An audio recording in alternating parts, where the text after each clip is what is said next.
Ya, kita tundukkan kepala, kita berdoa sekali lagi. Tidak hanya firman-Mu tidak berubah ya Tuhan, tetapi bahkan itu hidup di dalam hidup kami. Firman-Mu menjadi daging itu bahkan memimpin kami, menolong kami supaya kami menjadi semakin serupa dengan Engkau sendiri ya Tuhan. Oleh sebab itu maka sebagai ungkapan syukur kami Engkau yang sudah hidup dalam kami, maka biarlah kami hari ini menyediakan diri kami. Tidak hanya tubuh kami, bahkan pikiran dan roh kami. Hati kami terbuka untuk Tuhan supaya diubahkan, diterangi, sehingga kami semakin hari bertekun dalam firman, kami semakin mendapati bahwa kami semakin peka dengan apa yang Kau kehendaki. Demikian juga saat ini, kuasailah kami semua. Supaya tidak ada satu hal pun yang menghalangi kami, tetapi kuasa Roh Kuduslah yang menguasai kami supaya kami dimampukan untuk mengerti. Dan tidak hanya mengerti, tapi diberanikan untuk melakukannya dalam hidup kami. Dan bahkan menyaksikannya kepada orang-orang yang mengenal kami. Pimpin kami, kuasai kami semua. Biarlah firman yang akan kami dengar ini tidak menjadi sia-sia oleh karena kebebalan kami. Ampunilah kami akan banyaknya kelemahan dan dosa yang terus kami ulangi. Dengarlah doa kami ya Bapa. Dengarlah kami. Oleh karena kami berdoa di dalam nama Yesus Kristus, Tuhan dan Juru Selamat kami yang hidup. Amin. Ya, Bapak Ibu dipersilakan duduk. Ya, jadi ini mengenai hari ini temanya apakah orang Kristen bisa kerasukan setan ya saudara ya. Ya ini kalau ditanya ya ini kalau ditanya jawabannya iya dan tidak ya mungkin saya tidak tahu ya, mungkin setengahnya mungkin 3/4 tidak, 1/4-nya iya, saya tidak tahu juga. Tapi karena kita tidak dalam rangka survei ya, jadi biarkan saja itu. Saudara, ya saya ingat saya sudah pernah menyampaikan firman di tempat ini ya, dulu sekali. Jadi saya tidak akan perkenalkan lagi, tapi kebanyakan saya bergereja di GKI Gading Serpong. Ya. Bergereja di sana. 2 tahun lalu saya kembali dari studi di luar negeri dan bergereja di sana, walaupun tidak terdaftar di sana ya. Saya aslinya jemaat di Metodis, tapi seringnya bergereja di GKI Gading Serpong karena itu paling dekat rumah. Ada rumah saya di Bukit Serpong. Itu sebabnya di sana adanya. Nah, saudara, apakah orang Kristen bisa kerasukan setan ya? Kita nanti lihat jawabannya di terakhir-terakhir ya, saudara ya. Nah, saya ingin perlihatkan memberitahukan kepada kita ya, saudara, perhatikan fenomena zaman sekarang ya. Itu sangat mengherankan, betul ya. Saudara kalau lihat ya, sains dan teknologi itu berkembangnya sangat luar biasa pesat. Ya, sangat luar biasa pesat dan sepertinya hampir mampu menjawab semua pertanyaan manusia. Hampir semua ya, hampir semua. Ya setidaknya sains dan teknologi berusaha memberikan penjelasan sebanyak mungkin. Saudara yang punya TV kabel dan lihat itu sihir-sihir sekarang itu ya bisa dijelaskan dan sains mudah sekali. Ya, jadi seolah-olah gini, seolah-olah dunia yang ada setannya itu adalah dunia di mana orang-orang itu belum mengenal sains, seolah-olah. Ya. Kalau kenal sains itu harusnya nggak ada. Seharusnya akan begitu ya, tapi kenyataannya tidak demikian saudara. Kenapa sains itu boleh begitu maju, begitu hebat ya, tetapi yang namanya fenomena-fenomena di luar sains itu juga subur, nggak pernah mati saudara. Kenyataannya nggak pernah mati. Dia seiring dengan perkembangan sains yang luar biasa, ini dunia di luar sains itu juga sangat luar biasa. Artinya yang tidak mampu dijelaskan oleh sains. Mau di barat, mau di timur sama aja, di barat juga sama.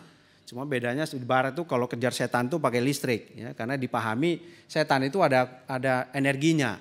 Di sini nggak usah pakai listrik, saudara ya, pakai apa asap-asap kemenyan, bahkan pakai ngomong aja udah bisa, nggak perlu pakai alat-alat kalau di Indonesia itu. Ya.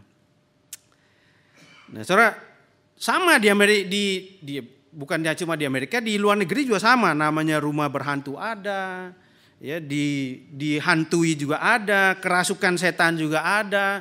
Di Afrika namanya voodoo, di kita namanya santet, sihir, semua itu marak. Bahkan saya itu rasanya nggak mampu menjawab ya bagi dunia yang seperti ini, saudara. Nggak mampu jawab tuh bagian dunia seperti ini. Walaupun ada juga bisa dijawab, tapi ada juga enggak ya. Saudara bisa bayangkan kuda lumping makan beling itu ya, bagaimana jelaskan coba? Apa yang mau di-scan, saudara? Kalau misalnya sihir-sihir yang nanti telurnya pecahkan terus ada paku, itu gampang, semua orang tahu triknya. Tapi kalau langsung makan beling itu di kuda lumping, lalu bagaimana ceritanya ya, terus ditusuk itu sampai hidungnya sampai tembus begini, bagaimana menjelaskannya ya, debu segala macam itu gimana menjelaskannya coba. Itu real, ditontonin langsung, pedangnya ditusuk kayak hidung sebegini sampai tembus ini. Itu real ya, jadi dari mana itu saudara ya, tidak perlu pakai alat ya, itu mengerikan yang seperti itu ya. Nah, dan kalau negeri kita ya, itu sangat luar biasa ya. Kalau mau dikatakan orang-orang dari negeri kita itu kurang pinter, siapa bilang? Coba tanya mereka yang sekolah di luar negeri. Orang-orang dari Indonesia yang sekolah di luar negeri terutama dapat beasiswa, dikenal itu paling tidak 5 besar di dalam perguruan tinggi itu. Itu kan kita di orang-orang Indonesia terutama, ya, China itu banyak yang tipu juga ya. Indonesia terutama mereka yang beasiswa di luar negeri itu pasti nomor 1 sampai nomor 5 pasti ada orang Indonesianya. Sangat pintar dikenal. Saya waktu studi di luar negeri saja ya, itu dosennya sampai keceplosan ya, ngomong secara enggak. Sebenarnya dia tidak untuk ngomong, tapi bilang, ini ya orang Indonesia ini kok pinter-pinter ya. Datang 5 orang, 5-5-nya pinter, dia bingung. Ujian itu 98, 99, orang bulenya 70, 80. Malas menghafal mereka. Tapi kalau kita, wah itu namanya belajar tuh nggak main-main. Itu dosen sampai kaget. Kok bisa ya nilainya di atas 95. Orang-orang itu bulenya sendiri mentok itu 8-90 udah hebat bener. Biasanya 70 sampai 80 udah itu dia. Orang Indonesia 95, 98, 99, bingung dosennya. Itu real saudara. Tapi di tengah-tengah seperti ini ya, di negara kita itu banyak ya. Orang melihat setan juga banyak, orang kesetanan juga iya, marak sekali. Nah, saya baru temukan satu buku, ditulis oleh satu orang misionaris yang waktu dia itu misionaris kira-kira 6-7 tahun di Kalimantan, nah, itu pedalaman. Dia tulis diary, itu nggak bisa jadi buku akademik, tapi dia tulis diarynya. Saya baca satu kisah, dia datang ke sana, itu orang perempuan bisa keluar suara laki-laki dan suaranya berat, dia kaget sekali. Wah, ini dari mana ini orang belajar ya? Wah, dia baru dari situ dia mulai menceritakan nanti kisah-kisah bagaimana dia sangat menakutkan bagi dia dan dia tidak pernah melihat di dunianya mereka di barat sana. Hal seperti itu. Tapi ada, saudara ya. Nah, kalau saudara search di Google ya, wah itu banyak lagi ya. Mau kelompok siswa yang kerasukan, satu kelas bahkan setengah sekolah itu di Pratama tempat istri saya kerja saja itu pernah sampai 20 karyawan kerasukan yang tengah malam kerja itu. Kerasukan beneran. Sampai undang haji segala macam, haji segala haju entah apa segala macam datang ya. Diundang semua tetap nggak keluar. Keluar dia dapat dibiarin aja. Sampai keluar sendiri. Istri saya sampai cerita ke saya, itu kan saya bilang itu yang punya kan orang Korea kan orang Kristen. Kenapa dia nggak undang pendeta? Waduh, mana saya tahu, itu yang nggak punya kan dia. Ya terserah dia mau undang siapa, mungkin karena banyakkan yang kerasukan itu mereka yang Muslim ya, bahkan semuanya Muslim, diundanglah itu haji-haji yang dari golongan mereka. Itu real saudara, real.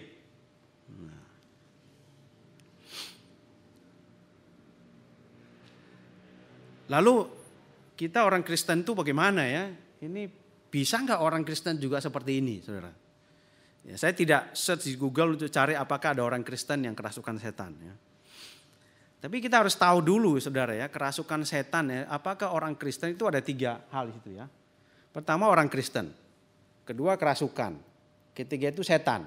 Apakah itu pertanyaannya ya, itu biarkan aja. Tapi kita harus tahu tuh 3 hal itu penting ya saudara ya.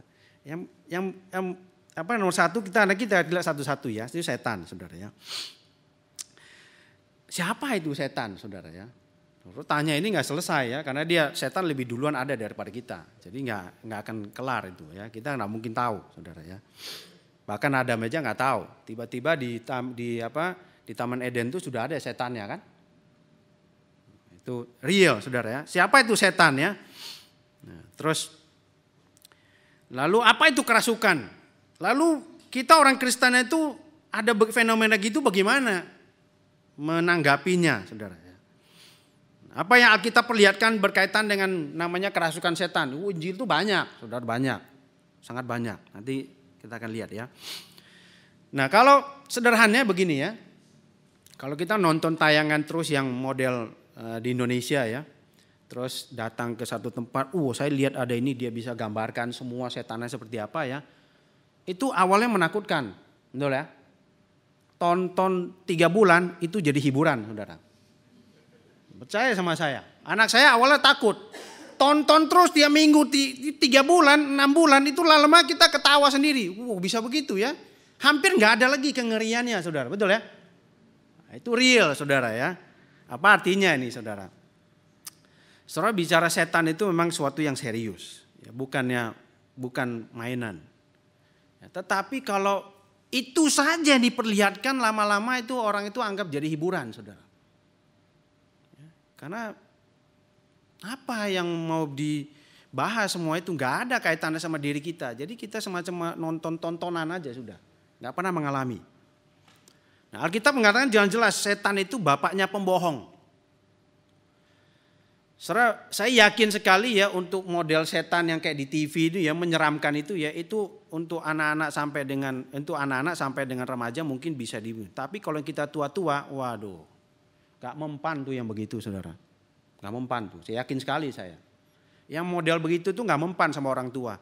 Iya, kengerian hidup yang ada itu, tadi yang kita doakan ya, negara yang di sana. Ngerinya menghadapi manusia aja, mungkin mereka lebih ngeri hadapi manusia daripada setan. Yang seperti itu.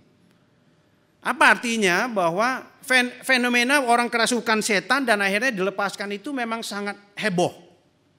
Tetapi itu sebentar. Dan semua itu dilakukan setan untuk membohongi, menarik orang supaya beralih dari Allah. Ya, tidak percaya kepada Allah. Poinnya di situ sebetulnya. Ya. Semua itu supaya menarik sebanyak mungkin orang supaya tidak percaya kepada Allah. Ya, nggak bisa, kalau zaman dulu pakai tipu-tipu mungkin sulit. Sekarang mah setan enggak usah kerja capek-capek itu. Banyak orang Kristen itu kesetanan saudara. Beneran. Ya, banyak orang Kristen itu sangat cuek dengan firman Tuhan. Semua itu siapa yang kerjakan? Kalau bukan setan. Setan menipu kita supaya kita jatuh ke dalam dosa dan akhirnya mengabaikan firman Tuhan. Sederhananya seperti itu. Itu yang dikerjakan setan kepada Adam dan Hawa sebagai ciptaan yang paling sempurna. Tidak ada dosa waktu itu. Bayangkan kalau dia datang dengan jangan tanduk lah ini sapi nanti bisa ya mereka juga bisa merasa tersinggung juga bagian tanduk kayak tanduk sapi. Kenapa nggak tanduk yang lain ya? Bayangkan kalau setan datang ke Adam dan Hawa itu dengan kondisi yang sangat menyeramkan. Ngomong sama Hawa nggak ngerti segala macam. Kalau kita lihat pembicaraan setan awalnya pertama kali muncul di Alkitab itu di Taman Eden. Itu setan ngomong itu Hawa ngerti loh. Betul ya? Coba kalau dia datang menyeramkan. Lihat aja langsung Hawa kabur.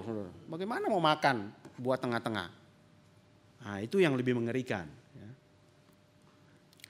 Nah, kerasukan setan seperti itu yang lebih mengerikan. Tapi hari ini kita gak akan bicara yang seperti itu. Kita akan bicara kerasukan setan yang menghebohkan itu saudara ya. Nah itu yang ingin saya katakan. Dia semua bahkan yang menghebohkan itu sekalipun sebetulnya dipakai oleh setan untuk menarik orang itu tidak percaya.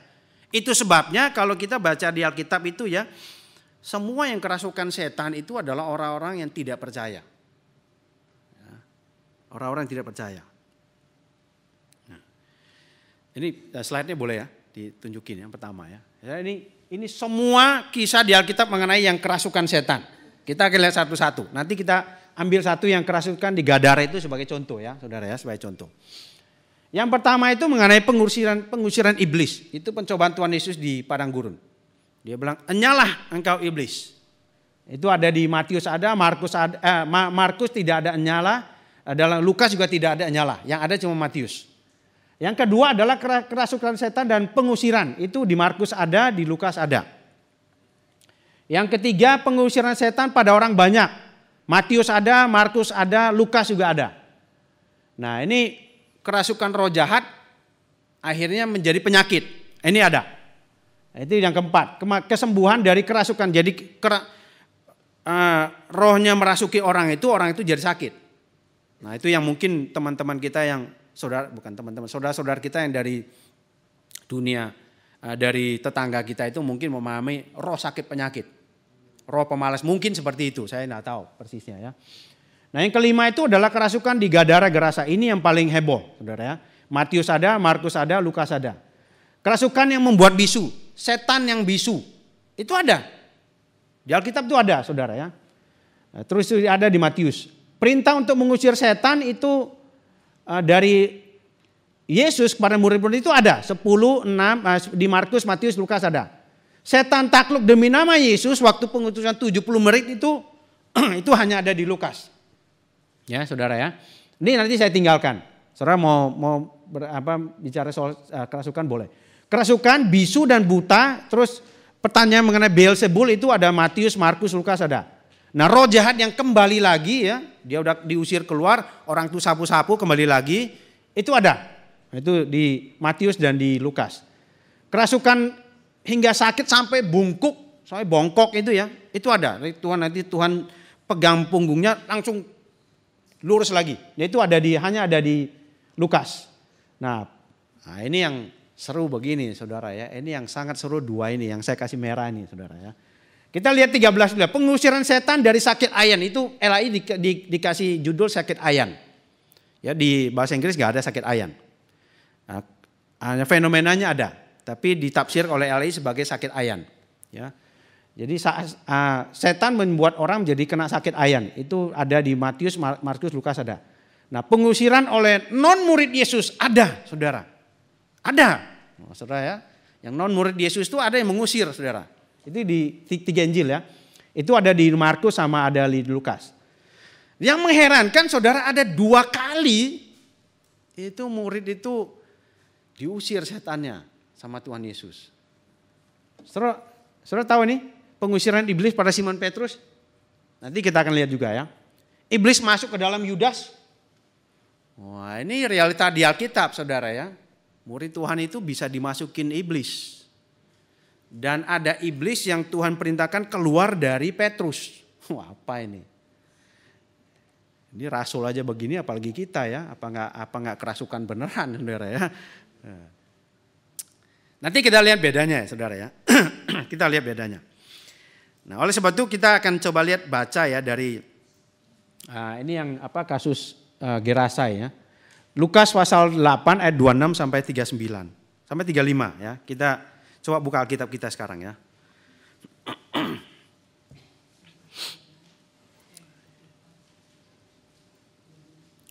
Jadi saya tinggalkan ini nanti saudara kalau kalau saudara tertarik dengan dunia alam tanda kutip gaib itu ya, saudara boleh baca ini. Nah itu Lukas pasal 8 ayat 26 sampai dengan 35. Ya. 26 sampai 35 ya, baik ya. Nah, saya akan bacakan dan Bapak Ibu jemaat sekalian diikutin aja ya. Lukas pasal 8 ayat 26. Lalu mendaratlah Yesus dan murid-muridnya di tanah orang Gerasa yang terletak di seberang Galilea. Setelah Yesus naik ke darat, datanglah seorang laki-laki dari kota itu menemui dia. Orang itu dirasuki oleh setan-setan dan sudah lama ia tidak berpakaian dan tidak tinggal dalam rumah, tetapi dalam pekuburan. Ketika ia melihat Yesus, ia berteriak, lalu tersungkur di hadapannya dan berkata dengan suara keras, "Apa urusanmu dengan aku, hai Yesus, Anak Allah yang Maha Tinggi? Aku memohon kepadamu supaya engkau jangan menyiksa aku." Ia berkata demikian sebab Yesus memerintahkan roh jahat itu keluar dari orang itu. Karena sering roh itu menyeret-nyeret dia, maka untuk menjaganya ia dirantai dan dibelenggu. Tetapi ia memutuskan segala pengikat itu dan ia dihalau oleh setan itu ke tempat-tempat yang sunyi. Dan Yesus bertanya kepadanya, "Siapakah namamu?" Jawabnya, "Legion." Karena ia kerasukan banyak setan. Lalu setan-setan itu memohon kepada Yesus supaya ia jangan memerintahkan mereka masuk ke dalam jurang maut. Adalah di sana sejumlah besar babi sedang mencari makan di lereng gunung. Lalu setan-setan itu meminta kepada Yesus supaya ia memperkenankan mereka memasuki babi-babi itu. Yesus mengabulkan permintaan mereka, lalu keluarlah setan-setan itu dari orang itu dan memasuki babi-babi itu. Kawanan babi itu terjun dari tepi jurang ke dalam danau lalu mati lemas. Setelah penjaga-penjaga babi itu melihat apa yang telah terjadi, mereka lari lalu menceritakan hal itu di kota dan di kampung-kampung sekitarnya. Dan keluarlah orang-orang untuk melihat apa yang terjadi. Mereka datang kepada Yesus dan mereka menjumpai orang yang telah ditinggalkan setan-setan itu duduk di kaki Yesus. Ia telah berpakaian dan sudah waras, maka takutlah mereka. Nah ini, jadi bagian pertama kita harus tahu ya, jadi setan itu memakai semua hal yang ada yang bisa ya untuk itu mengalihkan manusia dari percaya kepada Allah. Nah, ini kalau fenomena seperti ini menghebohkan, ya memang sangat menghebohkan ya, jadi nggak heran. Nah, apa itu kerasukan, saudara-saudara? Kalau baca ini maka kita tahu ya. Bukan cuma binatang, bukan cuma manusia, binatang aja bisa dirasukin setan. Serta apa kesamaan antara manusia yang dirasuki setan dengan binatang yang dirasuki setan? Apa kesamaannya? Sama-sama bertindak tidak waras, saudara. Mana ada binatang bunuh diri terjun ke itu, nggak ada. Itu dua-duanya sama, nggak waras. Itu konsep namanya dirasuk. Dirasuk itu yang disebut dirasuk dalam pengertian di dalam Injil itu adalah dirasuk dalam pengertian dikuasai oleh setan sedemikian sehingga orang itu tidak lagi mampu berpikir dengan waras. Itu sebab perhatikan ya di ayat ke 35 ya. Ia telah berpakaian dan sudah waras. Itu dikatakan oleh Lukas sendiri. Ya, itu yang kita pahami sebagai dirasuk, saudara. Sehingga kalau nanti kita baca mengenai si Simon Petrus ya dan Yudas ya itu lain. Mereka bukan orang yang dirasuk setan, tapi dipengaruhi oleh setan. Iya. Nah, saudara kita baca yang ini ya, yang Petrus ya. Yang Matius 16 ayat 22 sampai 23. Ini penting saudara ya. Supaya kita bisa membedakan apa itu rasuk dan apa itu dipengaruhi. Orang Kristen bisa dipengaruhi setan, sangat bisa, pasti bisa. Kalau nggak ada yang malas di gereja, nggak ada yang ngantuk di gereja. Ya, pasti itu. Kalau dengar suara, setiap kali dengar firman Tuhan tuh langsung mau tidur, itu sangat dekat dengan pengaruh setan, saudara ya. Benar. Setiap kali udah mau amin, dia bisa sadar dan ini mau amin nih, selesai, bangun. Kita baca ya, saudara ya. Nah, kali ini saya dengar kalian baca. Matius pasal 16, 22 dan 23 ya. Kalau sudah temukan ya kita baca ya. Matius 16, 22, 23. 1, 2, 3.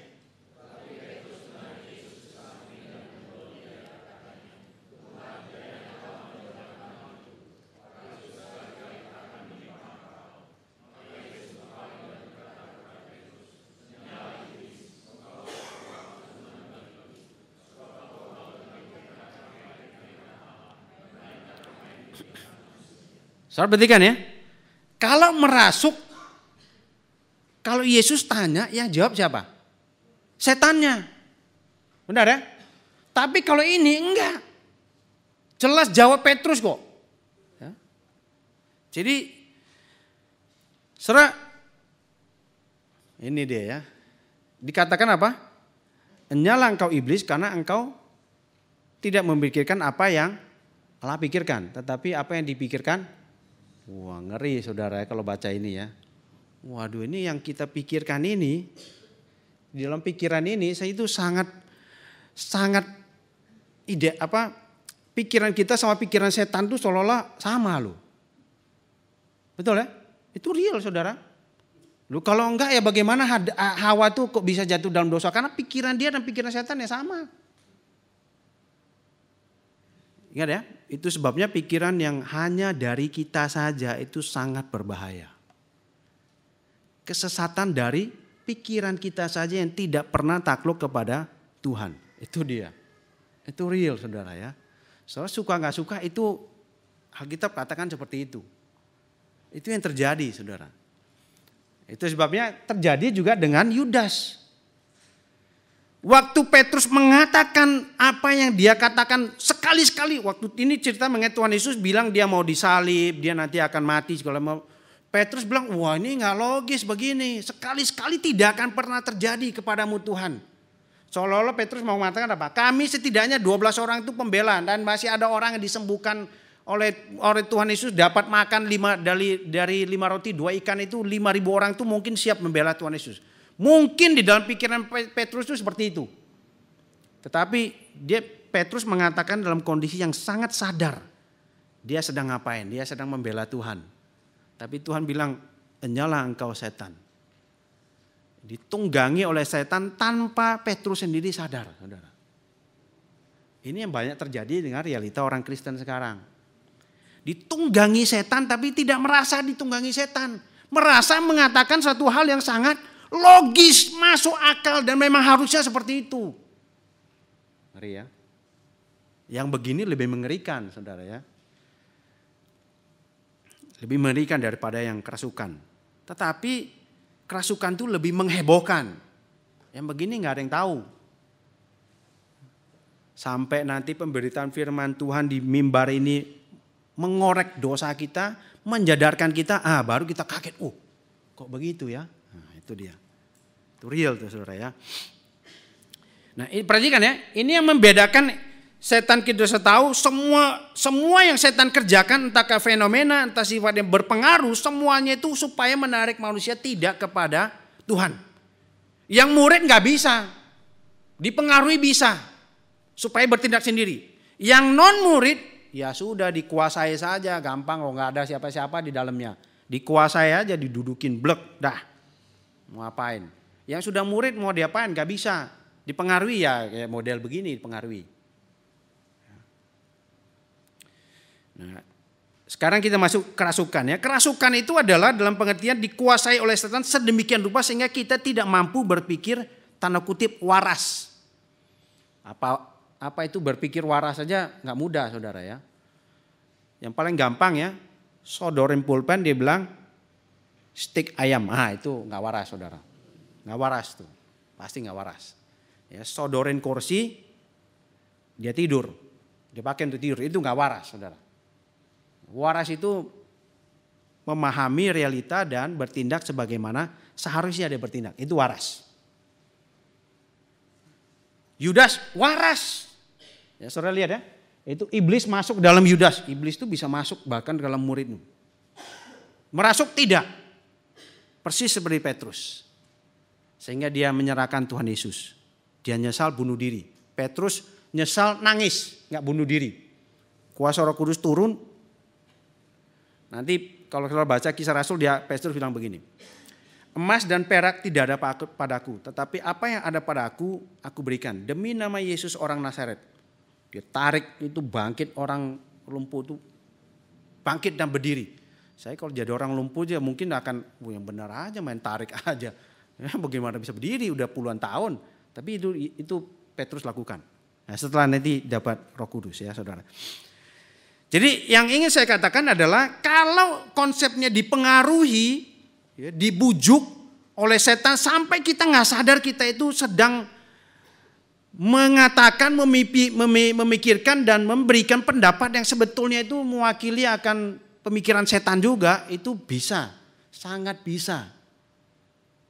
di dalam orang Kristen. Tapi dirasuki seperti tidak waras itu tidak mungkin bisa.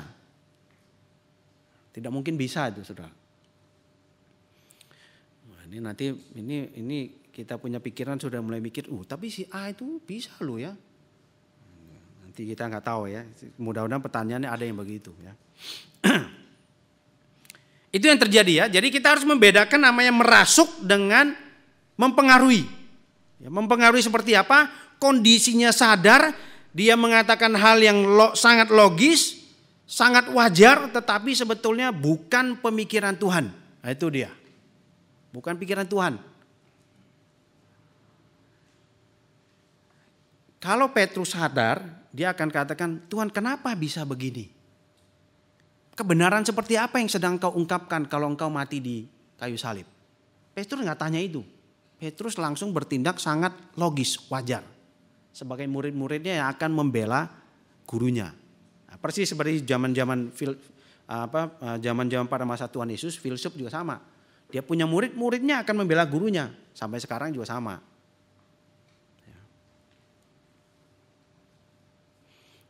Itu yang disebut kerasukan ya. Jadi sekali lagi tidak mungkin orang Kristen itu dirasuk dalam pengertian seperti ini, orang Gerasa ini. Jelas itu, di Gerasa itu jelas ya. Orang itu dirasuk, bertindak tidak waras, tidak ada satupun yang bisa menghentikan dia. Babi itu dirasuk, tidak waras, tidak ada yang bisa menghentikan babi itu terjun ke dalam jurang. Itu yang jaga babinya sampai bongong-bongong ya, kok babinya kali ini kok lain sendiri ya. Sampai kaget saudara. Mau dicegah hampir gak bisa dicegah saudara. Saya yakin sekali itu mungkin ya, saya tidak tahu, hanya membayangkan itu visualisasi dari film-film Hollywood ya, mata babi itu jadi ada yang merah, ada yang hijau, ada yang biru. Itu yang jaga babi itu sampai kaget. Waduh, ini mau diapain ya? Bongong-bongong udah semua udah jatuh ke jurang, mati. Itu real loh ya, saudara, itu seperti itu gak mungkin ada. Orang Kristen itu tidak bisa. Kenapa tidak bisa? Nah, kita masuk ke dunia orang Kristen sekarang. Kenapa orang Kristen gak bisa, saudara? Realita bahwa ada non murid Kristus bisa memakai nama Kristus mengusir setan iya. Tapi di dalam Alkitab tidak pernah dicatat tuh murid Tuhan Yesus itu dirasuk oleh setan. Dirasuk ya, bukan dipengaruhi, dirasuk, nggak ada. Nggak pernah ada. Ada juga yang non murid bahkan bisa usir setan iya. Ada yang sepertinya murid tapi nggak bisa usir, dirasuk iya, ada. Nanti di Kisah Rasul baca, ada. Nah, mengapa orang Kristen itu tidak bisa dirasuk, saudara? Ya. Sebelum sampai di sana kita harus sadar ya, kalau setiap kali Tuhan Yesus mengusir setan ya, saudara. Setiap kali Tuhan Yesus mengusir setan, setiap kali murid-murid mengusir setan itu bukan dalam rangka unjuk kekuatan. Nah, ini penting, saudara ya. Tuhan Yesus tidak sedang unjuk kekuatan, ini loh saya ini kuat ya. Nah, ini ada setan-setan saya usir. Bukan, saudara. Pengusiran setan yang Tuhan Yesus lakukan berkaitan dengan dia yang sedang menghadirkan kerajaan Allah. Pada waktu orang dihambat untuk mendengarkan kerajaan Allah, itu saat itulah setan itu harus keluar. Jadi kan ya, orang-orang yang selesai dirasuk itu adalah orang-orang yang nanti akan menyadari, iya ya, yang seperti ini gak pernah kita temukan. Bukan berarti di zaman perjanjian lama itu gak ada pengusiran setan ya. Zaman Musa itu juga sudah ada. Musa itu penyihir terhebat zaman abad pertama itu. Musa itu dikenal sebagai penyihir yang paling hebat. Penyihir Yahudi paling hebat. Kalau baca itu ya, kumpulan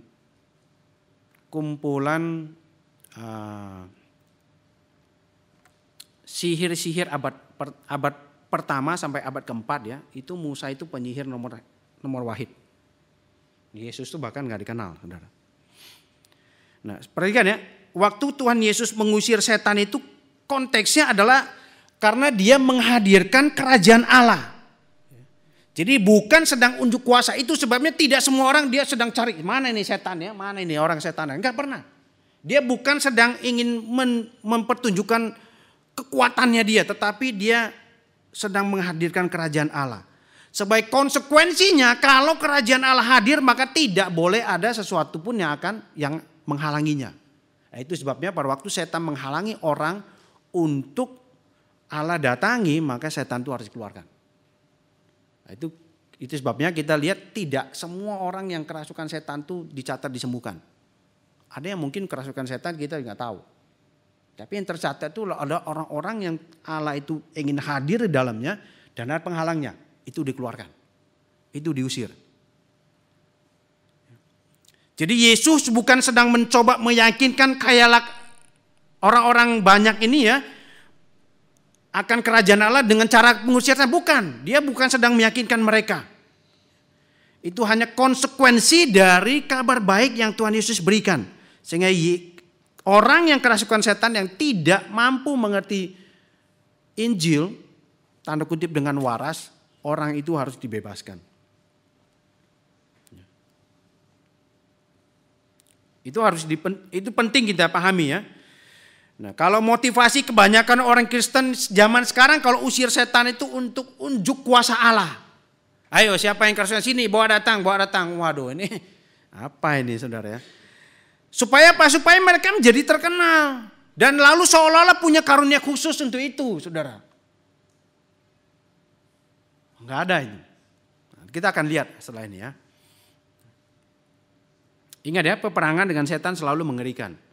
Sederhana karena Yesus itu Allah. Dia datang dengan kuasa Allah sehingga demi nama, kalau Yesus nggak usah demi nama. Hai engkau setan keluar saja sudah. Masa demi nama saya? Nggak mungkin. Langsung hai engkau setan keluar. Kalau kita adalah orang-orang yang demi nama Tuhan Yesus keluar. Keluar yakin. Bukan dengan ya demi nama Tuhan Yesus ini saya kasih 5.000 naik bemo sana keluar. Bukan saudara ya. Itu mengusir setan itu memang benar-benar persoalan spiritual saudara. Dan itu sangat serius. Itu bukan persoalan main-main saudara ya. Jadi kalau perlu doa seperti yang Matius itu ngomong ya. Perlu doa puasa iya walaupun itu kita tahu kemungkinan besar ditambahkan ya. Tapi kalau butuh kematangan rohani yang baik ya benar saudara. Gak bisa usir setan tuh kayak maaf ya, panggil si A dia gini, nggak bisa saudara. Bukan, itu enggak main-main saudara. Sehingga kalau kita nonton video film-film mengenai dari Katolik ya, mengusir setan itu ya, ada persiapan yang baik itu betul-betul nanti orang itu diusir ya. Itu benaran, itu seserius itu loh. Seserius itu saudara. Jadi jangan main-main waktu kita mau usir setan. Ya, jangan sampai kita memakai nama Tuhan Yesus itu dengan sia-sia, useless, itu bahaya, saudara. Nggak mungkin setan itu keluar. Dan itu terjadi dengan murid-murid Tuhan yang mengusir setan. Loh guru kenapa kami nggak bisa usir setan? Tuhan Yesus bilang apa? Hai angkatan yang kurang percaya, lu apa maksudnya? Maksud Tuhan Yesus kalau mengusir setan itu bukan urusan kamu pakai nama saya aja selesai. Tetapi urusan keyakinan, urusan spiritual, kerohanian kamu seberapa peka dengan apa yang kau sedang kerjakan.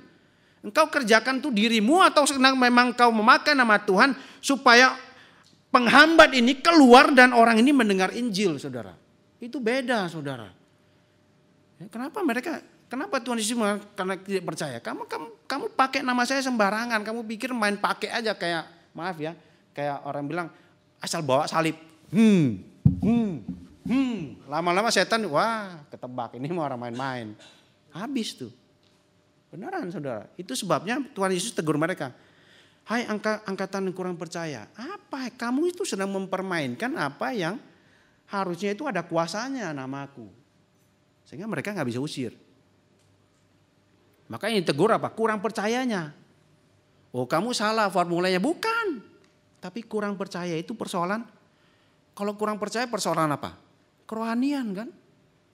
Kita kurang percaya sama Tuhan Yesus karena kerohanian kita buruk adanya. Tidak peka dengan apa yang Allah mau. Bukankah itu persoalan kerohanian? Bukan persoalan cara, kurang minyak, kurang air campur minyak, kurang air garam, kurang air gula. Bukan, saudara, nggak ada seperti itu. Tetapi persoalan iman, persoalan spiritual, persoalan kerohanian. Seberapa peka diri kita dengan realitas di depan kita, orang-orang yang mau mendengar Injil tapi dihambat oleh setan. Kalau itu kita peka, maka kita akan pakai nama Tuhan Yesus dengan serius, saudara. Bukan main-main. Nah, itu yang terjadi dengan para murid yang tidak mampu mengusir setan. Jadi semoga kita mengerti sampai di sini ya. Setan itu serius, sangat serius, saudara. Adam dan Hawa, manusia yang tidak berdosa aja bisa dibikin dosa dengan hanya beberapa kata kok. Loh, kita apa? Mungkin setan cuma lirik-lirik aja, begini-gini aja kita udah kesetanan, saudara. Jangankan nggak perlu ngomong, saudara. Didiemin aja ya. Saya hanya berpikir ya mungkin 50 tahun, 100 tahun mendatang ya. Itu banyak setan tuh takut kepada manusia, saudara. Karena manusia lebih setan daripada setan, saudara. Semoga aja enggak ya. Semoga aja tidak, saudara. Itu. Jadi setan itu memang kompetisinya hebat. Daya tipunya itu luar biasa. Dengan segala macam fenomena tetapi ujungnya sama. Membawa orang keluar dari Tuhan. Dan yang paling fenomenal ya dirasuk. Dikuasai sepenuhnya. Tapi yang seperti itu demi nama Tuhan Yesus keluar. Tetapi yang dipengaruhi setan, minggu ini ngantuk, minggu depan tambah ngantuk. Belum tentu bertobat, saudara. Beneran, coba aja kalau nggak percaya. Mengantuk-ngantukkan diri. Nanti minggu depan tuh makin, iya enak juga yang ngantuk, ya udahlah pas tidur. Pasti enak. Nah itu yang lebih menakutkan, saudara ya. Kesetanan jenis itu yang menakutkan, saudara. Oke ya, kerasukan dan namanya merasuk dan mempengaruhi kita sudah jelas. Ya. Sekarang ketiga, mengapa orang Kristen gak bisa? Banyak orang Kristen gak sadar sebetulnya waktu dia jadi Kristen itu apa yang terjadi, saudara. Apa yang Allah berikan sehingga dia itu betul-betul tidak bisa dirasuk.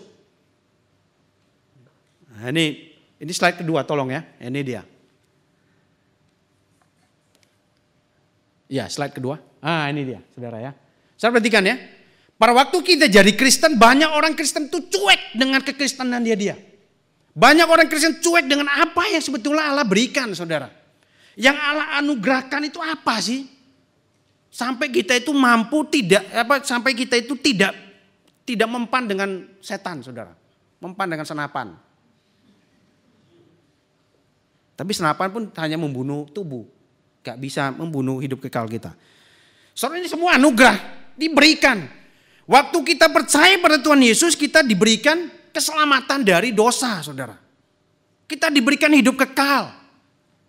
Dua ini saja, kalau 3, 4, 5 ini gak ada, hanya 2 ini saja itu sudah membuat kita sudah sangat tenang menjalani hidup di dunia ini. Tapi kenyataannya justru banyak orang khawatir.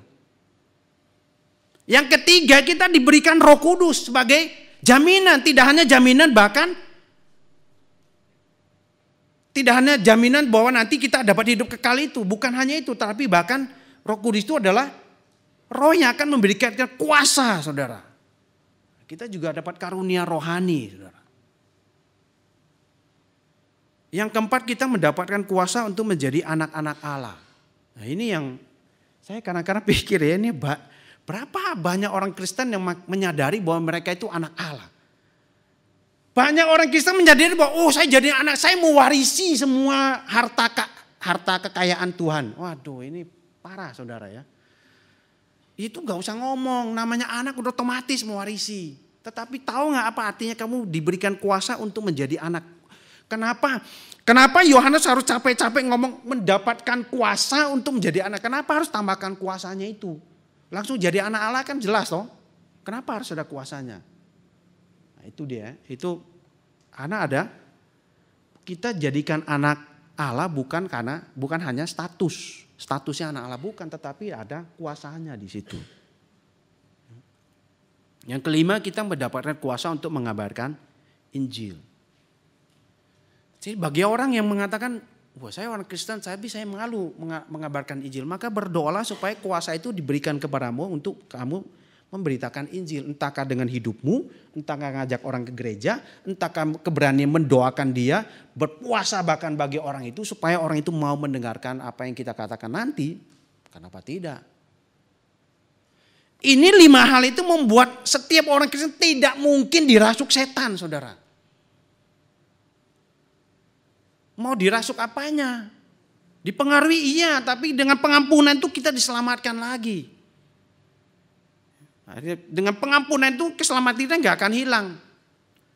Setan bisa mempengaruhi kita terus berdosa bahkan sampai mati, tapi hidup kekal itu tetap ada, saudara. Itu sebabnya banyak orang yang menjadi Kristen lama tapi terus bergumul dengan dosa yang sama puluhan tahun, bahkan sampai mati pun mungkin nggak kelar-kelar. Tapi dapat hidup kekal, dapat. Saudara kalau lihat di 1 Korintus pasal 5 ya itu nanti ketahuan tuh. Orang yang tidur dengan ibu tirinya aja Paulus masih yakin orang itu selamat. Nanti bisa baca Alkitabnya. Mendapatkan Roh Kudus. Roh Kudus itu bahkan tinggal kita itu disebut baitnya Roh Kudus. Lalu kalau baitnya Roh Kudus kenapa tiba-tiba setan bisa masuk? Saudara? Gak ada kebenaran bahwa setan bisa masuk pada waktu ada Roh Kudus dalam diri kita, saudara. Dan kuasa untuk mengabarkan Injil. Pada waktu kita mengabarkan Injil. Dan ada banyak hambatan membuat orang tidak mampu dengar. Terutama dari setan yang membuat orang itu tidak waras. Maka pada saat seperti itu, pakailah nama Tuhan. Demi nama Tuhan Yesus, keluar. Harus dikeluarkan, saudara. Dengan keyakinan memang kita dapat kuasa itu. Kalau ngomong tidak dengan keyakinan dapat kuasa ya jangan heran. Gak dikenali setan ini orang dari mana pakai nama Tuhan Yesus. Jadi kalau kita memahami apa yang Tuhan anugerahkan kepada kita sebagai orang percaya, tidak ada sedikit pun kemungkinan kita itu dirasuk oleh setan. Sedikit pun tidak ada kemungkinan kita dirasuk, saudara ya. Bukan dipengaruhi, saudara ya. Kalau sekali lagi kalau mempengaruhi kita, kemudian menipu kita untuk kita jatuh dalam dosa, pasti. Bahkan kita yang harusnya mengusir setan, bukan kita yang dikuasai setan, saudara. Setan yang harus takut sama kita. Lalu bagaimana fenomena seolah-olah ada orang Kristen yang dirasuk setan? Sekali lagi, hampir dapat dipastikan orang itu adalah orang yang sengaja cari setan. Pasti itu. Penasaran dia, wah gue dirasuk gak ya? Tuhan Yesus sudah jelas ngomong, jangan mencobai Tuhan Allahmu. Kamu mau coba Allahmu kuat apa enggak? Bukan itu poinnya.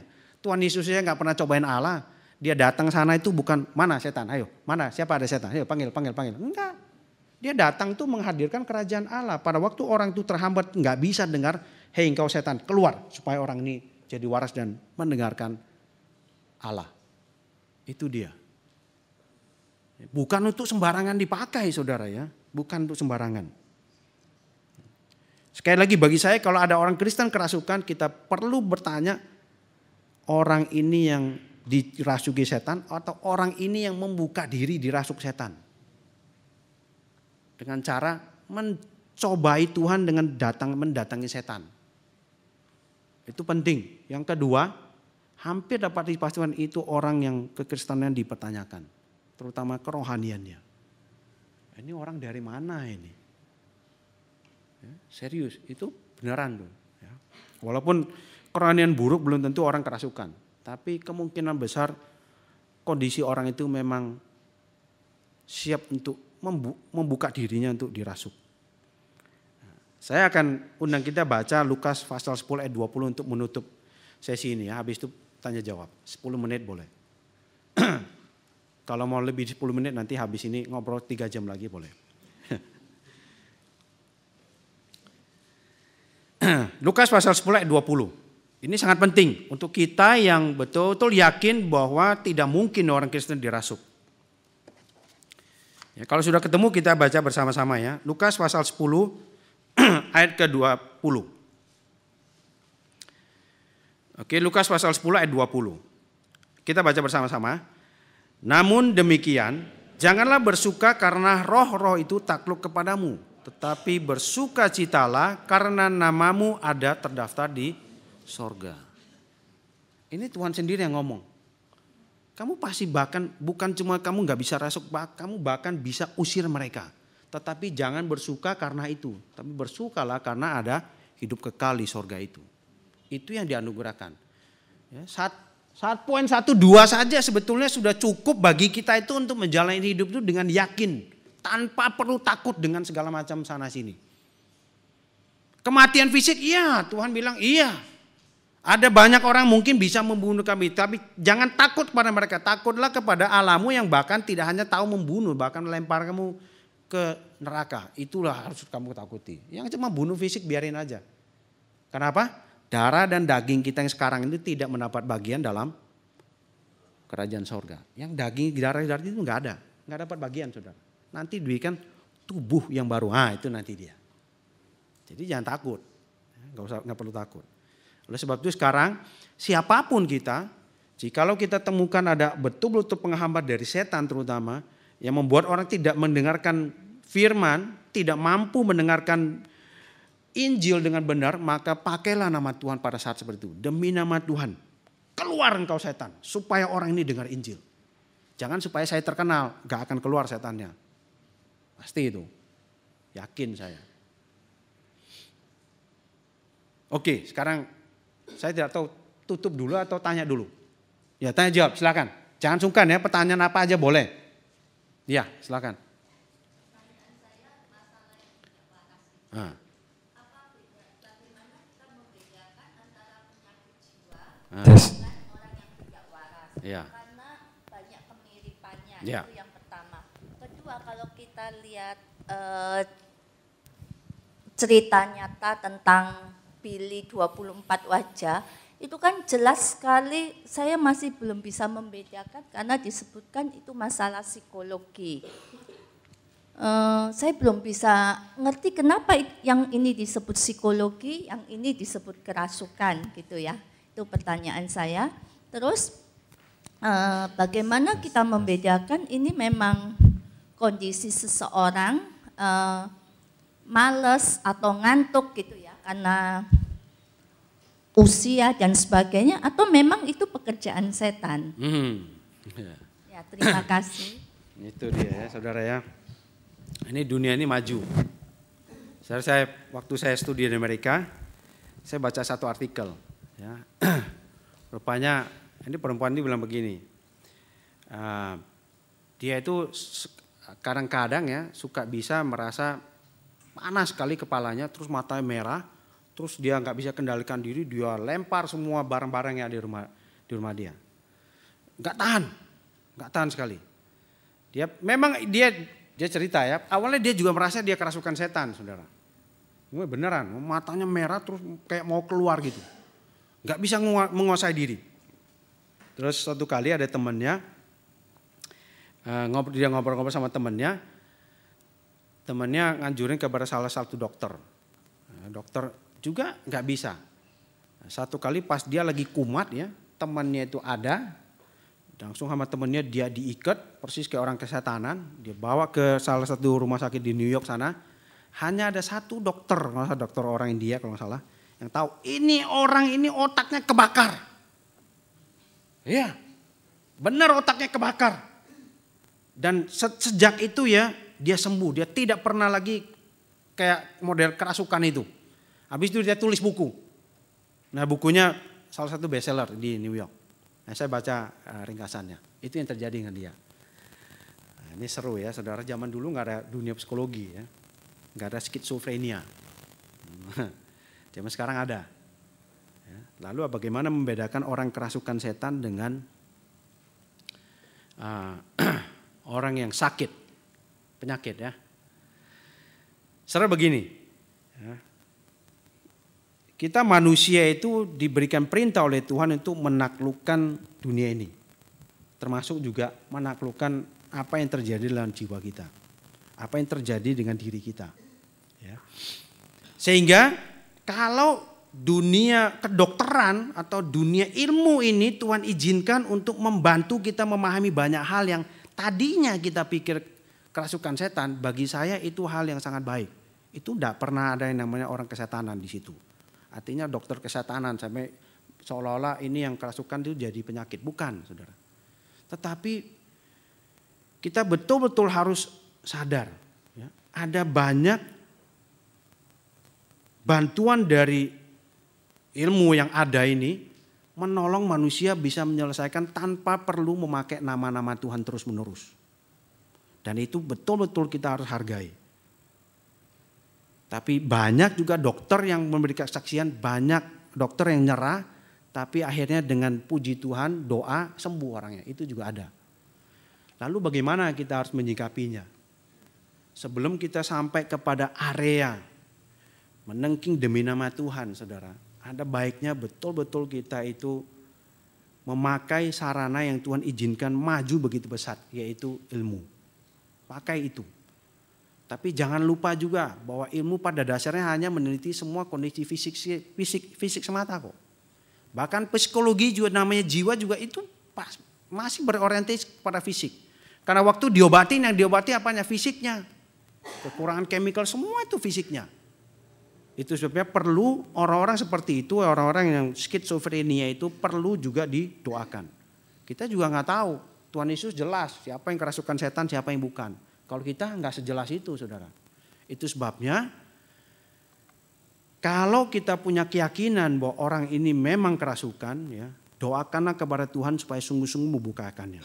Kalau tidak, maka doakanlah supaya orang-orang ini disembuhkan Tuhan secara ajaib. Nah, mudah, saudara ya. Zaman sekarang kita tahu kerasukan setan atau tidak dari mana. Orang yang ngantuk dengan orang yang memang secara usia memang sudah ngantuk, apa bedanya? Kita orang luar nggak tahu, yang tahu orang yang punya diri. Dia sedang mempersiapkan di gereja dan memang fisiknya, kondisi fisiknya memang seperti itu, ataukah memang datang itu dengan kondisi yang sebetulnya tidak siap untuk Tuhan, jadi ngantuk. Itu orang lain nggak tahu. Perhatikan ya, semua seperti ini ya, itu murid-murid Tuhan ini nggak bisa usir setan aja, mereka juga nggak tahu. Jadi kondisi orang-orang waras, kalau yang gerasa jelas ya, terlalu parah, antara perbedaan antara yang sebelum sembuh sama sembuhnya parah. Tapi kalau orang yang skizofrenia itu tidak mudah, saudara, sangat tidak mudah. Nah, saya sekarang masih harus menemani orang yang skizofrenia dari tahun 91. Sudah 24 tahun. Skizofrenia, saudara. Pernah saya tengking? Pernah. Setiap kali tengking dia sadar. Tapi nggak tengking, balik lagi. 24 tahun masih nggak sembuh, makin parah.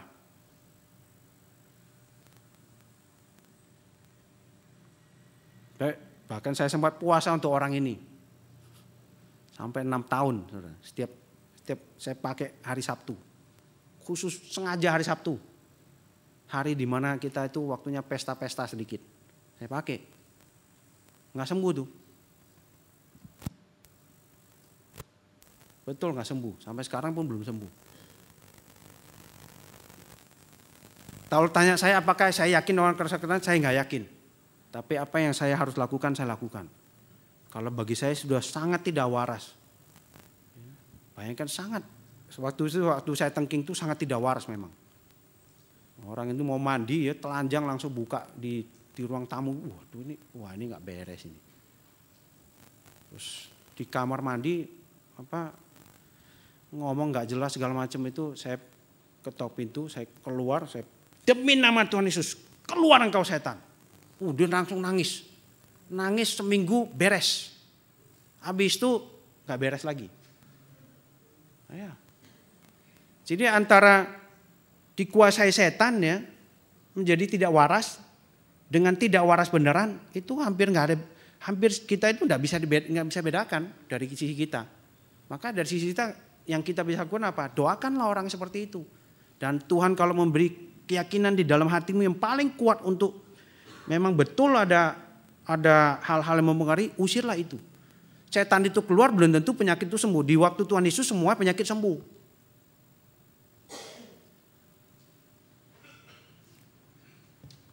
Nggak mudah ya. Soalnya perhatikan orang yang mereka usir setannya, dikeluarkan setannya, terus penyakitnya sembuh, apakah semuanya menjadi orang percaya? Belum tentu, Alkitab nggak ngomong. Ya, betul ya? Belum tentu, Alkitab nggak bicara soal itu. Diam saja. Tapi Alkitab mengatakan bahwa waktu Allah hadir, tidak boleh ada orang yang menghambat orang mendengarkan Injil. Maka hambatan itu harus keluarkan. Orang itu apakah akan kembali lagi seperti kembali roh jahat? Kita nggak tahu. Nggak mudah, saudara. Ini pertanyaan nggak mudah dijawab ya, saudara. Memang orang itu sendiri yang akan tahu. Kita itu hanya bisa melihat fenomena saja. Nggak lebih dari itu. Jadi bagi saya tidak akan buru-buru memakai nama Tuhan Yesus sebelum saya coba semua cara. Seperti orang-orang yang disembuhkan itu. Mereka cari semua cara. Nggak bisa satu-satunya datang kepada Tuhan. Sudah nyerah. Mereka yang dapat kesembuhan ajaib di ICU itu rata-rata jangankan keluarga dokternya aja mereka udah nyerah. Baru satu-satunya apa? Ya sudah. Nggak ada cara lain lagi. Datanglah kepada Tuhan satu-satunya pengharapan.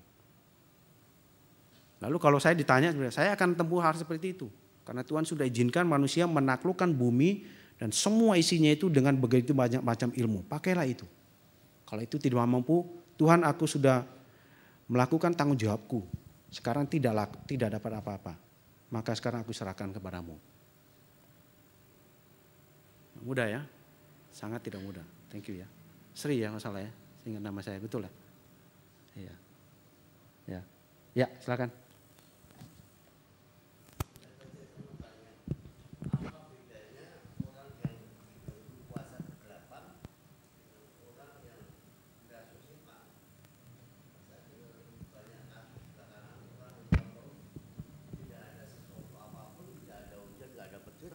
Tahu-tahu dia membunuh ibu kandungnya. Pada malam hari waktu ibunya tidur, dia seakan-akan mendapat bisikan dari sesuatu, nggak tahu suara itu, dia dibunuh tuh ibu kandungnya. Iya. Ini bedanya Pak, apakah memang itu belenggu kuasa kegelapan atau orang itu memang sudah dirasuk setan? Terima kasih. Tuhan berkati. Baik ya saudara ya. Mengenai orang yang tiba-tiba membunuh orang tuanya ya. Itu zaman sekarang sangat heboh. Zaman dulu Kain aja nggak dikasih tahu cara bunuh aja bisa bunuh Habel kok. Tahu dari mana? Siapa yang kasih tahu tuh? Siapa tahu pukul kepalanya mati itu? Nggak mudah ya. Jadi perhatikan ya. Perpaduan antara yang namanya kondisi fisik yang sakit dengan keberdosaan kita, dengan kemungkinan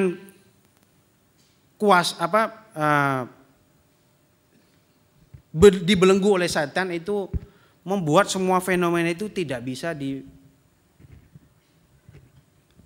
satu-satu. Artinya orang yang tiba-tiba membunuh ibu kandungnya itu pasti orang yang dibelenggu setan. Tidak selalu sedemikian.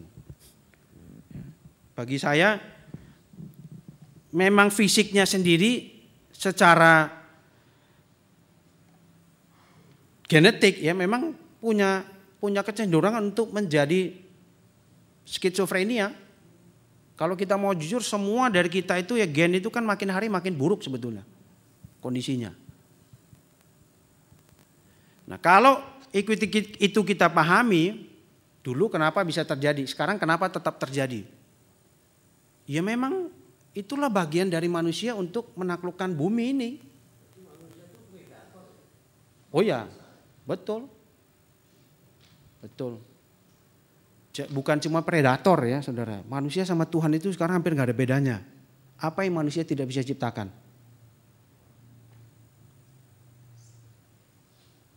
Mau ke Mars, mau ke galaksi mana, foto aja bisa dikirim kok.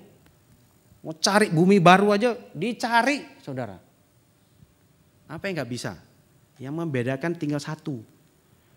Kalau manusia bisa maha pencipta dari yang ada menjadi ada. Allah dari tidak ada menjadi ada. Itu manusia gak bisa. Dari tidak ada menjadi ada gak bisa. Yang ada dulu diadain lagi, itu ada, bisa. Yang tidak ada jadi ada gak bisa manusia. Semua yang masih diciptakan itu semua dari yang ada sudah. Nah Allah itu dari tidak ada, diadain. Hanya dengan ngomong, firman. Selebihnya kemahakuasaan manusia itu mengerikan, saudara.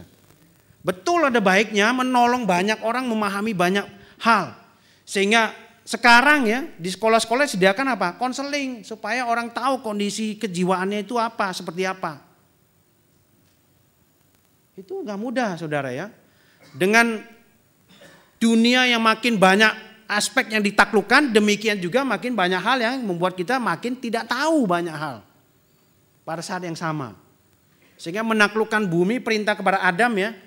Saya hanya yakin sekali waktu pertama kali Adam dikasih perintah itu dia pikir, buset ini berdua mau taklukkan bagaimana caranya. Satu-satunya ikutin ngomong Tuhan, beranak cucu, tambah aja banyak, sebanyak mungkin anaknya, itu caranya. Nah kita mungkin akan lain, kita mungkin akan dorong anak kita masuk ke setiap ilmu yang ada. Setiap tempat yang ada, setiap apa yang ada masuk sana supaya ditaklukkan Tuhan. Nah mudah. Ya, jadi kalau saya ditanya kondisi itu seperti itu ya, maka nomor satu saya akan bawa kepada bidang ilmu kedokteran dulu. Apa yang Tuhan izinkan itu bisa dianalisa dulu. Sambil kita doakan. Daripada langsung menghakimi bahwa orang ini dikuasai setan yang kita sendiri juga nggak jelas sebetulnya. Kita nggak dapat kejelasan itu apakah memang orang ini dikuasai setan. Kalau Tuhan jelas dia bisa lihat. Para murid kalau kita lihat kisah Rasul ya, gak banyak yang betul-betul usir setan. Hanya Petrus dan Paulus yang paling jelas. Matamu akan buta. Kaget tukang sihir itu kaget. Kok bisa? Memang beneran buta. Nah, itu. Dan itu mereka kalau kita baca kisah Rasul, dari mana Paulus bisa tahu?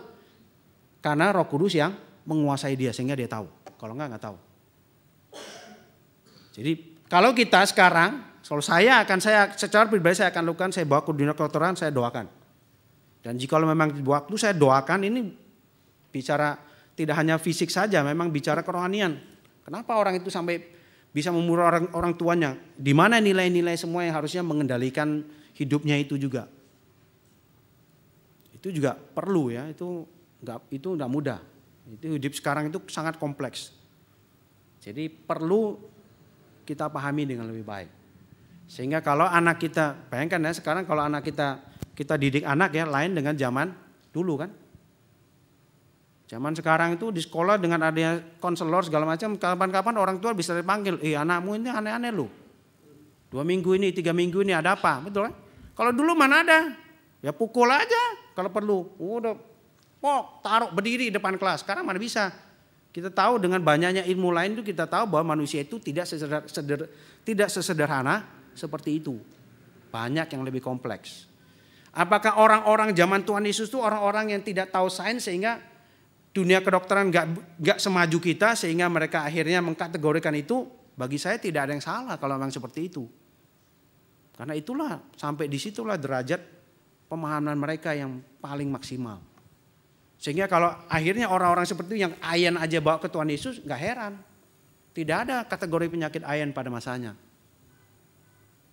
Dengan adanya ribuan dewa di dalam zaman Tuhan Yesus, bisa dibayangkan gak apa yang terjadi? Ribuan dewa. Itu gak mudah. Jadi level di mana saat itu ada ya memang benar adanya seperti itu. Jadi contoh ya saudara ya. Sebetulnya bumi yang muterin matahari, matahari muterin bumi. Kita tahu sekarang bumi muterin matahari ya. Kenapa matahari yang terbit? Sampai sekarang kok matahari terbit dong. Di pelajaran sekolah juga sama. Itulah. Kalau matahari terbit kan seolah-olah bumi dia matahari yang muter. Mana utara, mana selatan? Bingung kan? Mana timur, mana barat? Nah. Benar nggak? Kalau Yosua melihat bahwa matahari nggak bergerak, ya benar dong.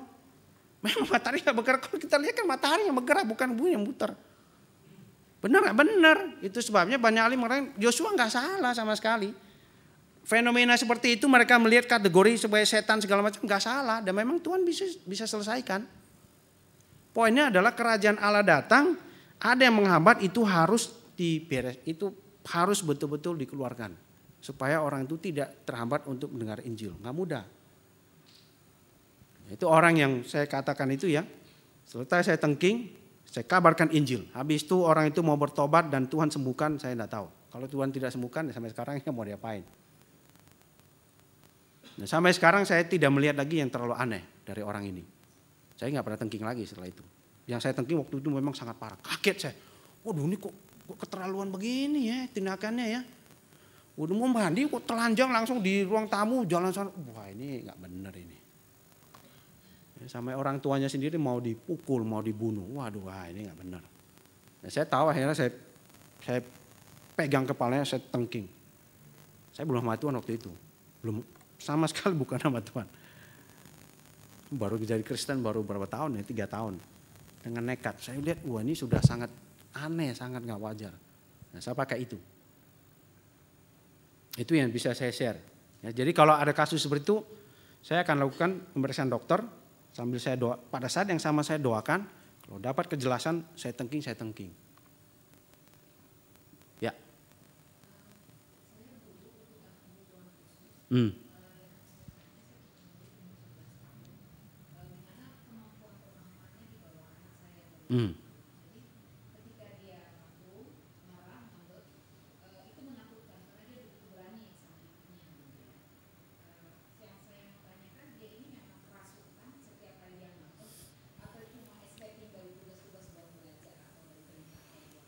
Iya, baik.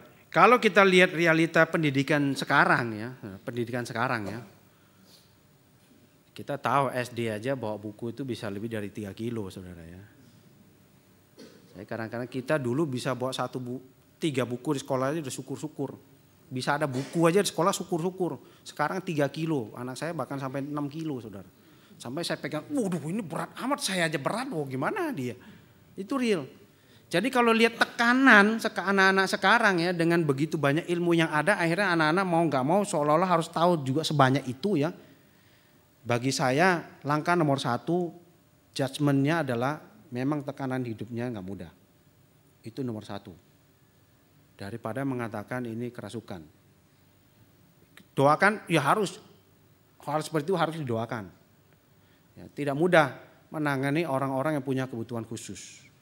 Sangat tidak mudah. Nah, saya punya satu teman begini. Anaknya Down syndrome, 2,5 tahun, hanya tahan 2,5 tahun. Setelah orang ini sama Tuhan. Jadi anaknya satu malam meninggal pagi, malam sebelum meninggal tuh anaknya nangis terus. Waduh, dia jadi orang tua juga bohwat. Ya, Down syndrome memang memang diramal juga nggak lebih dari 4 tahun. Tapi malam itu dia bingung sekali. Anaknya nangis terus dari jam 6 sore itu udah nangis. Nangis sampai jam 8, orang tua nggak tahan. Namanya hamba Tuhan ya. Hamba Tuhan lalu mau ngapain? Ya nggak ada yang lain, dibacain Mazmur, saudara. Pegang kitab, digendong anaknya. Dibacain Mazmur, ya anaknya diem. Dibacain terus, sampai mulut itu sudah capek, dia diem. Nangis anaknya, dibacain lagi. Diem, bacain diem. Sampai jam 12 dia nggak kuat, dia suruh istrinya ganti. Besok pagi jam 6 meninggal. Terus dia kasih tahu apa? Saya baru kali ini melihat anak saya itu Down syndrome. Gak punya kemampuan untuk ngerti, Mazmur segala macam gak punya. 2,5 tahun. Tapi saya heran setiap kali saya baca Mazmur, kenapa orang ini diem?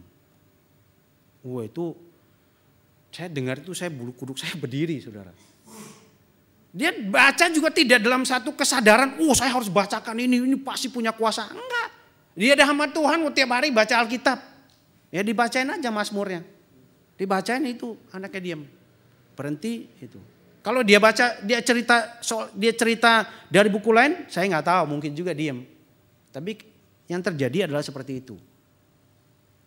Bagi saya, dua hal fisik dengan hal spiritual itu bagi saya tidak mungkin terpisahkan. Itu beda memang.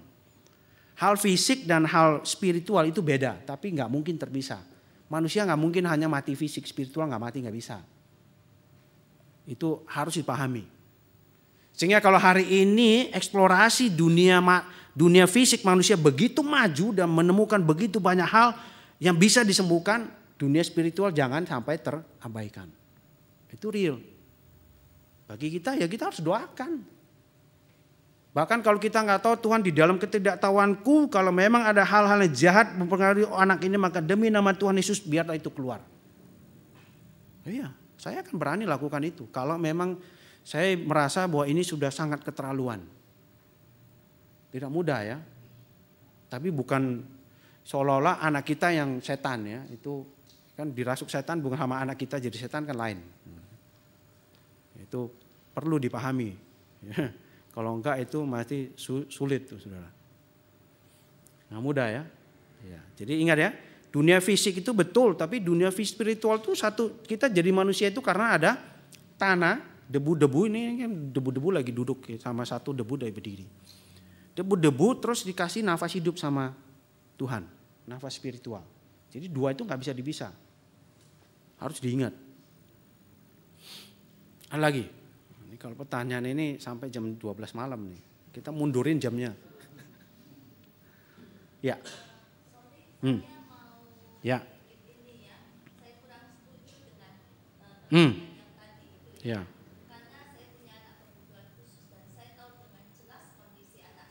Semua yang Bapak sebut tidak waras itu terjadi kepada anak saya.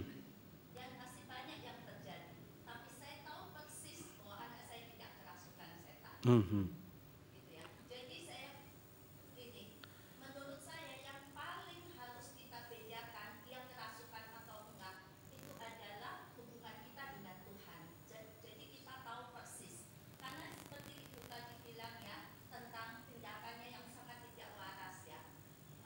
Saya rasa gini, itu bagaimana penanganannya? Karena gini, kondisi anak saya memang saya tahu gitu ya, nggak semua orang bisa memperlakukan anak saya seperti yang saya lakukan. Tapi kalau dia bersama saya tidak pernah tidak waras. Tapi saat saya tinggalkan karena kadang-kadang suster atau papanya nggak bisa memperlakukan seperti karena anak autis itu kebanyakan dia melakukan sesuatu yang rutinitas. Begitu rutinitasnya diambil, dia akan berontak sekali dan seperti tidak waras. Dan dia tahu kalau mamanya ada di sana, dia sangat tahu hukuman yang saya lakukan, dia nggak berani lakukan hal yang tidak waras. Tapi kalau sama papanya atau sama orang lain, dia tahu dia akan mendapatkan sehingga itu hal yang tidak waras itu. Jadi saya sangat merasa bahwa kita harus yang paling bisa membedakan itu adalah bagaimana hubungan kita dengan Tuhan sehingga kita tahu persis. Dan juga yang tadi Bapak cerita tentang Mazmur itu terjadi dengan anak saya. Dan saya sudah coba, saya pakai radio ternyata ya bisa sangat tenang. Itu ternyata ada sesuatu gangguan yang lain gitu. Jadi ini harus sangat dibedakan sekali dan yang paling bisa mengerti itu adalah bagaimana hubungan kita dengan Tuhan. Itulah yang akan menolong kita untuk mengerti. Oh ya, thank you. Iya, karena sudah dikasih tahu. Ya, saya bukakan saja ya. Yang skizofrenia sampai 24 tahun itu adik saya. Saya hidup dengan 24 tahun. Sekarang orang tua saya meninggal, saya harus rawat. 24 tahun. Nah, hanya sekali saja saya tengking, selebihnya nggak pernah. Itu sebabnya perlu bagi kita untuk betul-betul memahami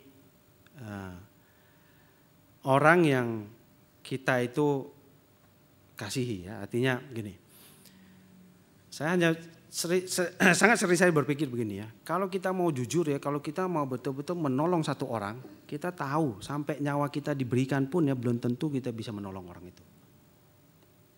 Itu artinya bahwa satu orang mati demi satu orang aja belum tentu mungkin bisa. Bisa bayangkan aja Tuhan Yesus bisa mati begitu banyak orang dan dia bisa mengerti. Itu sangat tidak mudah ya, sangat tidak mudah. Jadi bagi kita kalau fenomena di luar umum yang kita nggak tahu ya, memang ada baiknya kita tidak judgmental. Yang paling tahu saja siapa yang ngurusin, siapa yang tahu, siapa yang tiap hari bergabung di sana. Saudara kalau mau tahu ya, papa saya itu pernah mau dibunuh, kejar-kejar adik saya mau dibunuh. Saya kalau dipukul itu sudah bosan saya. Sampai itu Itu papa saya bukan orang Kristen waktu itu. Bawa sampai, maaf ya, yang namanya kiai, ustadz, segala macam itu, bahkan yang bio segala, sudah bosan sudah. Saya sendiri tidak merasa itu kerasukan sekali, kecuali yang sekali itu. Selebihnya nggak pernah. Selebihnya hanya saya memahami orang itu memang sakit. Jadi tiba-tiba datang ya, lewat itu nggak apa-apa, masih ketawa-ketawa. Tiba-tiba kedua kali lewat langsung saya dipukul. Waduh, kaget. Itu real, saudara. Sangat itu real sekali. Kalau lagi marah, skizofrenia. Setelah remind dia kembali, dia nggak sadar dilakukan itu. Dia bilang enggak, saya nggak lakukan. Apalagi skizofrenia itu ada 4 macam. Yang paling parah paranoid. Ada saya yang tipe paranoid, 24 tahun. Ngeri saudara ya menghadapi orang seperti itu. Orang kerasukan, ya sekali itu saya yakin dia. Ya, sekali selebihnya sih enggak. Jadi lebih karena sakit. Jadi kalau kasus ibu bagi saya, ya doakanlah orang itu. Doakanlah anak ibu. Dan memang kalau urusan manusia ya saudara ya. Jangankan satu-satu, seluruh dunia aja dikasih kepada satu orang itu nggak bisa selesai itu masalahnya. Jadi memang nggak mudah. Ya. Jadi itu sebabnya perlu kepekaan kita sendiri untuk diri kita sendiri kalau itu memang terjadi pada kita. Kalau untuk orang lain maka usahakanlah hidup di dalam dia. Sehingga kita peka sekali, tahu sekali sebetulnya orang ini memang sedang apa. Memang sedang dirasukin setankah atau memang dia adalah orang yang ingin dekat dengan kita atau lagi ngapain. Itu spesifik saya tidak mungkin bisa lakukan. Kalau mau jawab spesifik terpaksa saya harus tinggal di rumah itu, saya jagain orang itu, saya lihat mau tinggal lakunya, saya tiap hari saya doakan supaya saya peka dengan dia sama Tuhan supaya saya bisa peka dengan orang itu baru saya betul-betul bisa selesaikan masalahnya. Dan kita tahu mau menolong satu anak jalanan main comot aja kasih dia uang terus sekolah itu nggak selesai. Kita tahu. Kita harus beri perhatian kita. Tidak hanya materi, perhatian bahkan semua yang ada pada kita untuk orang itu supaya orang itu menjadi beres. Bahkan sampai mati pun ya mungkin nggak kelar-kelar. Itu nggak mudah loh ya. Jadi nggak mudah. Itu sebabnya selalu prinsip bahwa manusia itu makhluk fisik sekaligus makhluk spiritual itu penting dipahami. Kalau tidak mudah. Kalau saudara sekali lagi kalau baca Alkitab hanya beberapa rasul saja yang peka sekali dengan ini setan atau bukan. Yang lain tidak. Menakutkan ya setan ya. Memang setan itu menakutkan. Orang kita nggak jelas kok. Dia bisa menyamar malaikat terangan dia bisa menyamar. Kenapa yang lain nggak bisa? Ya kan? Malaikat terang aja dia bisa menyamar. Masa hal-hal kecil begini dia nggak bisa menyamar sampai kita nggak tahu kalau itu setan atau tidak? Memang mungkin. Jadi persoalan dengan setan itu persoalan sangat serius. Maka ditangani dengan sangat serius. Doa, puasa, ya itu bagian tidak terhindarkan. Nah, kita aja hari ini karena banyak dikooptasi oleh pengaruh film-film Hollywood ya, pegang salib semua, pasang sana pasang sini, bahkan tato salib. Bawang putih, bawang coklat, bawang biru, bawang merah. Enggak ada gunanya ya.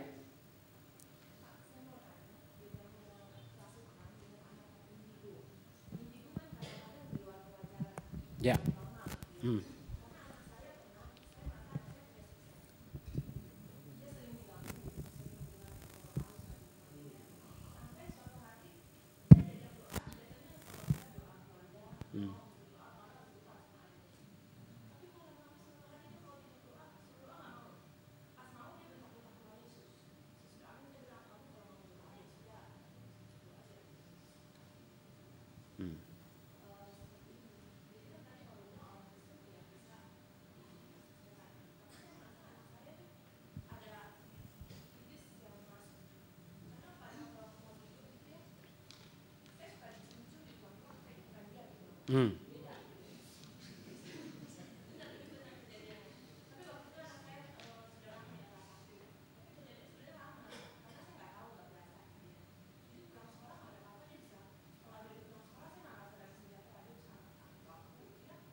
Iya. Iya, six sense ya, saudara. Istri saya itu waktu kelas 6 itu hampir meninggal. Dia jatuh ke kali, terus tapi rohnya di atas. Jadi papanya panggil siapa untuk tolongin dia tahu. Habis itu gabung lagi. Jadi sekarang dia cenderung nggak mau datang ke tempat orang mati, karena dia suka lihat yang aneh-aneh. Ya, suka lihat juga anak saya nangis tuh di sebelahnya ada siapa, dia sering lihat. Itu terjadi setelah dia kasus yang itu hampir mati. Jadi badannya di sungai, dianya di sini, dia lihat papanya itu cari siapa suruh bantu, tapi dia tahu. Makanya mamanya bingung, kok bisa tahu nih orang dari mana? Itu terjadi. Jadi kalau seperti itu ya memang secara pribadi memang kita harus doakan. Kalau itu anak kita, maka ajaklah anak kita untuk mendoakan dan betul-betul mulai membiasakan diri untuk menyandarkan semua itu kepada Tuhan. Gak mudah memang. Ya, kalau itu memang bukan dari Tuhan, suatu kali itu akan diganggu. Iya betul. Ya, saya ada satu teman yang teman saya sekarang jadi negara tim-tim ya. Dia kembali ke tim-tim. Itu papanya itu dulu itu adalah seorang dukun. Setelah dia jadi hamba Tuhan, itu dia mulai belajar itu listrik mati sendiri, tik-tak. Oh dia sudah tahu tuh, dia sudah cuekin aja itu. Jadi kadang-kadang ada bayangan di depan dia itu, wah dia sudah tahu. Karena dia memang dulu bermain dengan seperti itu. Nah, ada satu mahasiswa saya di STRI itu dia nggak gitu mau salaman sama orang. Setiap kali dia salaman ya, kadang-kadang ya, dia bisa lihat, wah ini orang ini 3 hari lagi mati. Dia nggak mau tuh. Jadi dia nggak gitu mau salaman. Terus ngomong sama orang tuh nggak mau panjang-panjang. Karena dia takut. Penglihatan tuh membuat dia takut. Awalnya sebelum dia di STRI, dia senang saudara. Wah ini saya kayaknya bisa ini. Wah ini mantap. Masuk STRI dia baru tahu kalau itu kemungkinan juga bukan dari Tuhan. Dia baru sadar. Dia baru mulai takut dan setiap kali ya dia bilang, makanya Pak saya maaf ya saya nggak gitu mau banyak akrab sama orang. Kalau suatu kali itu datang ya, saya takut tuh. Karena dia pernah sekali dia datang itu ke rumah sakit ICU itu bukan dalam rangka doa, rangka lihat aja. Nah, lihat aja dia juga nggak gitu kenal, tapi tiba-tiba ya itu dia dikasih tahu, sekarang kamu suruh orang itu bangun. Dia ikut temannya, dia liatin begini, waduh ini kenapa begini ya. Terus bukan dia yang kenal, jadi 3 kali suara itu datang, suruh orang itu bangun sekarang. Waduh dia mau nggak suruh bangun dia nggak bisa, mau suruh bangun juga kalau nggak bangun bagaimana? Akhirnya dia bilang, Pak Tuhan suruh Bapak bangun. Bangun, sembuh dari ICU. Waduh, kaget sekali. Habis sih, terus sekali dia salaman sama orang, dikasih tahu orang ini 3 hari lagi kecelakaan mati.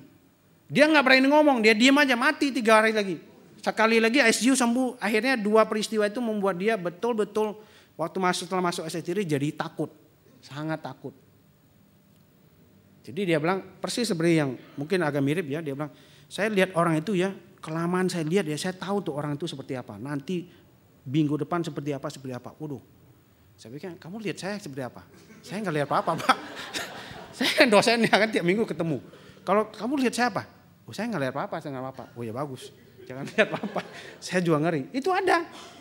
Lalu akhirnya apa yang terjadi? Setiap kali dia dapat itu dia minta supaya Tuhan jangan sampai itu ada lagi. Nah sekarang memang belakangan baru mulai nggak ada. Itu dia minta nggak ada. Nah.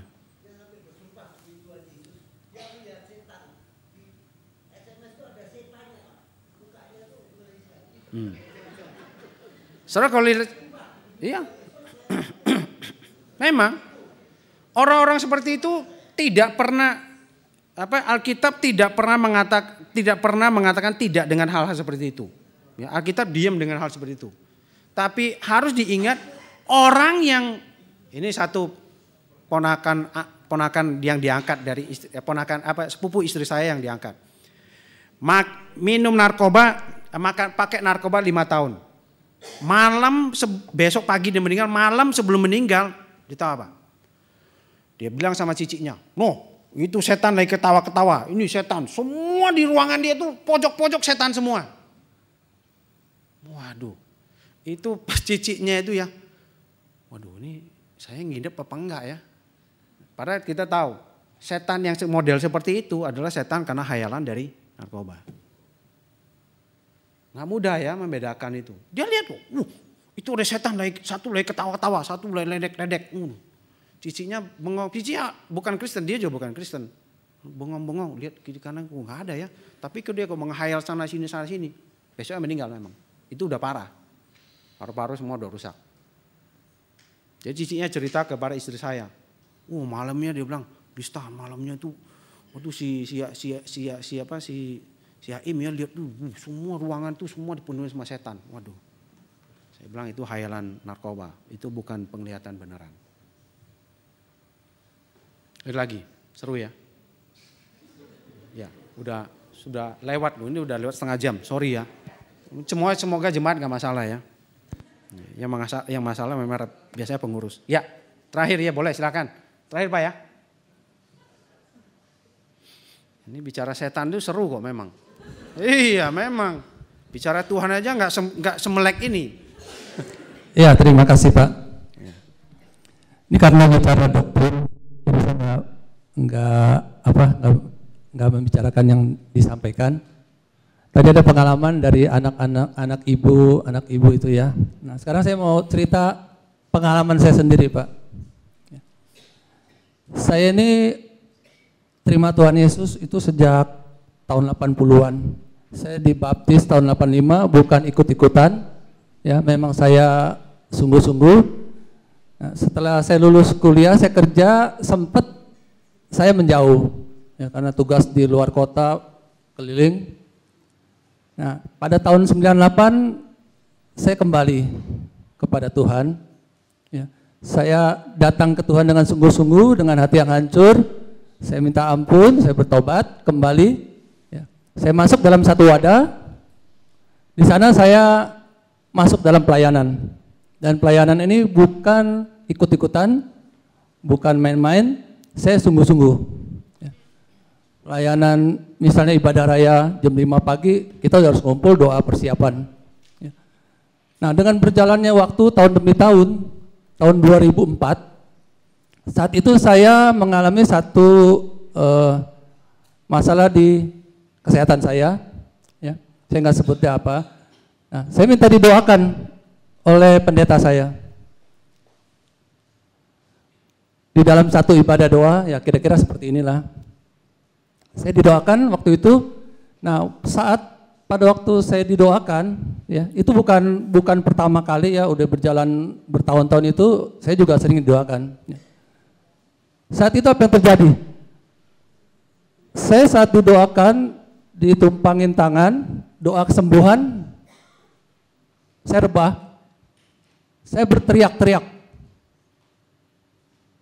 Dan saya sadar, itu bukan saya yang teriak.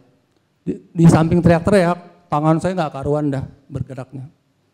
Nah, setelah beberapa saat reda, saya bangun, udah selesai, begitu ibadah selesai, saya datang ke pendeta saya tanya, Pak, apa yang terjadi pada diri saya? Si pendeta bilang, saya juga nggak tahu, Ed. Gitu. Kamu doa, ya. Nah, itu ibadah seminggu sekali kan? Karena saya belum sembuh, saya minta didoakan lagi. Saat itu terjadi lagi seperti itu.